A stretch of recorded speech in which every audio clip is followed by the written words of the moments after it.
c'est les tutos de Nono. Bonjour chers amis traders, voici une quatrième question qui est ressortie de la plupart de vos retours que vous avez pu me faire et qui concerne en fait la prise de mouvement depuis le début jusqu'à la fin. Par exemple ici, en disant comment on fait pour y arriver et a priori ma méthode ne permet pas de le faire. Alors tout à fait, ma méthode ne permet pas de le faire et il n'y a d'ailleurs aucune méthode qui existe qui permet de le faire à part le hasard et un gros coup de chance. La seule chose qu'on peut faire c'est saisir une partie d'un mouvement haussier. Parce que ça, oui, il y a des moyens effectivement de savoir, mais ça ne veut pas dire que ça va marcher à chaque fois. Il y a des fois où on va commencer à saisir une partie de mouvement, puis pouf, il va se retourner et on va finalement avoir un coup dans l'eau. Alors comment ça se passe? Par exemple ici, avec ma méthode, moi je serais entré en position approximativement ici, voilà, hop, et je serais sorti de position non pas au plus haut, mais a priori, je ne dis pas de bêtises, ici, voilà. Donc effectivement, c'est pas les...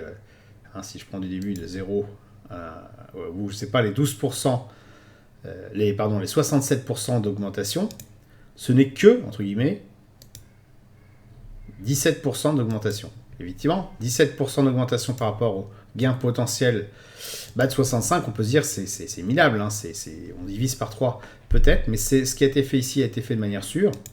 Et de la même manière finalement qu'on a une correction ici, on a très bien pu avoir par la suite une reprise de la hausse. Alors moi, par exemple, si je reprends un petit peu plus dans le temps, alors ça c'est sur Kimball Electronics, voilà, si j'avais pris une position ici, voilà, à peu près ici, hein, ce que d'ailleurs je pense que je n'aurais pas fait tout simplement, parce que je crois que dans le défi je l'ai prise là, et bien si j'avais prise ici, peut-être que je serais sorti de position ici, alors que ça continue de tourner après. Et là, oui, effectivement, avec ma méthode, je serais sorti en position approximativement ici, et pourtant ça continue après. Là, de la même manière, on ne peut pas savoir si ici ça va augmenter ou se retourner. Ici, en l'occurrence, ça s'est retourné. Je suis entré en position sans savoir ce que ça allait faire par la suite, avec une petite idée, mais bon, elle était fausse.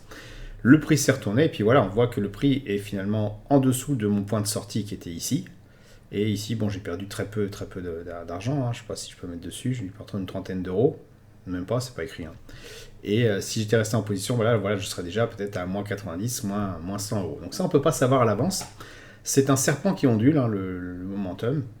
Et donc, on ne peut pas prendre tout un mouvement, à moins d'un gros coup de chance, mais au moins, on peut en saisir une partie, pourquoi pas plusieurs fois le momentum à chaque fois qu'il se produit.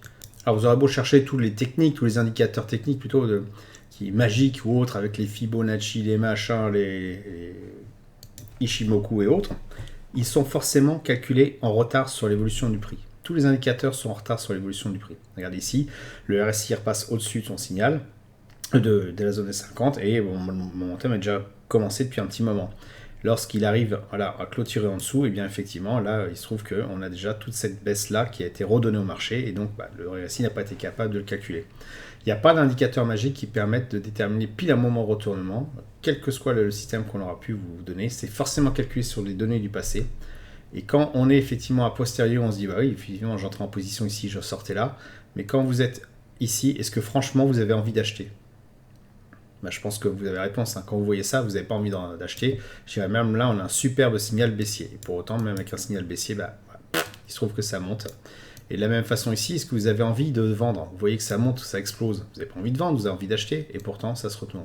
Donc, ce n'est pas une notion d'envie ou d'avoir pas avoir envie, c'est juste que les indicateurs techniques sont forcément en retard. Tout ce qu'on peut faire, c'est effectivement regarder avec la valeur réelle de ce qui se passe à l'instant T, c'est-à-dire le prix et les volumes.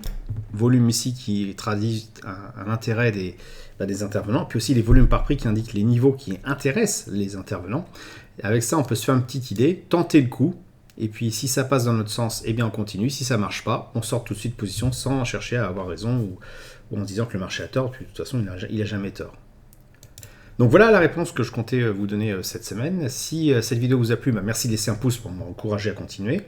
Abonnez-vous à la chaîne YouTube pour ne rater aucune nouvelle publication. Je vous dis merci et à bientôt sur le blog.